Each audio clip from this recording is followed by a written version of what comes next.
កិច្ចឆោមនុស្សបដិលាភោការត្រឡប់បានអត្តភាពកើតជាមនុស្សហ្នឹងគឺតិចមែនទេគឺបុណ្យល្អណាពុទ្ធបរិស័ទយើងសិតតែប្រកែនេះណាតែយើងត្រូវស្លាប់ពីជាតិមុនហ្នឹងណា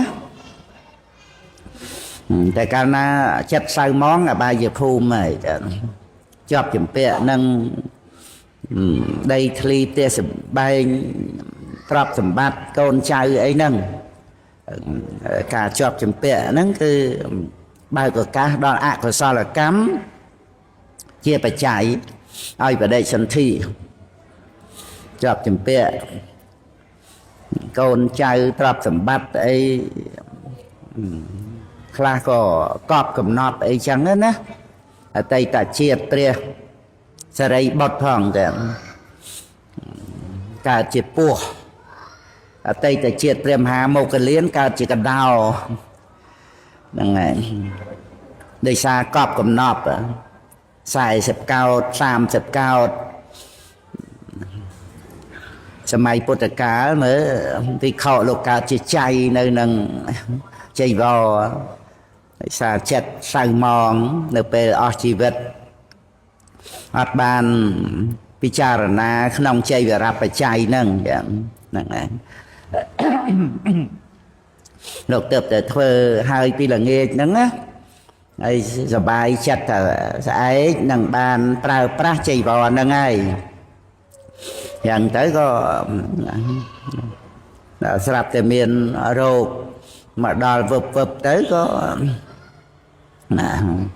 អស់បជនទៅហ្នឹងហើយ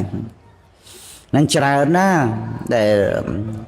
បដិសន្ធិក្នុងអបាយភូមិហ្នឹងដែលកើតមកជាមនុស្សហ្នឹងតិចណាកិច្ចឆោមនុស្សបដិលាភោការត្រឡប់បានអត្តភាពកើតជាមនុស្សហ្នឹងគឺ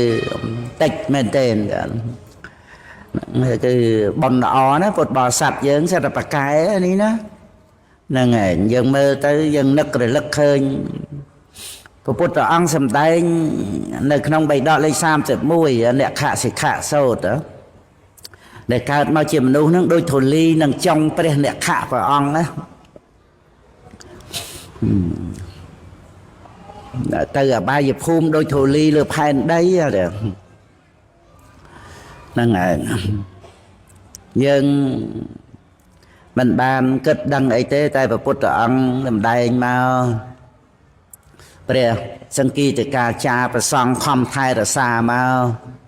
ហ្នឹងហើយហើយយើងមានសទ្ធាទទួលយកព្រះធម៌ហ្នឹងយើងប្រសាទោនឹងព្រះគុណរតនត្រ័យឬក៏សង្វេគោនឹងសេចក្តីទុក្ខអបាយភូមិអញ្ចឹងទៅខំប្រព្រឹត្តសុចរិតដោយកាយវាចាចិត្តទៅហ្នឹងហើយអញ្ចឹងយើងនិយាយថាអបអរសាទរណានឹងបុណ្យគ្រប់គ្នាហើយបានបដិសន្ធិជាមនុស្សរហូតដល់គុណចាស់មានឱកាសបានចូលកម្មប្រភ្នោះអបអរសាទរក្រៃលែងទៅពុទ្ធបរិស័ទយើងទំនុកបំរុងបច្ច័យ4ដើម្បីប្រសង់បានបួសទៅសិក្សារៀនសូត្រត្រួតត្រងត្រៃបៃដកទុកប្រធัวជាមរតករបស់ព្រះដែលមានពភាឬថាជាព្រះសាស្តាជំនួសព្រះអង្គនឹងតទៅកូនចៅទៀតទៅ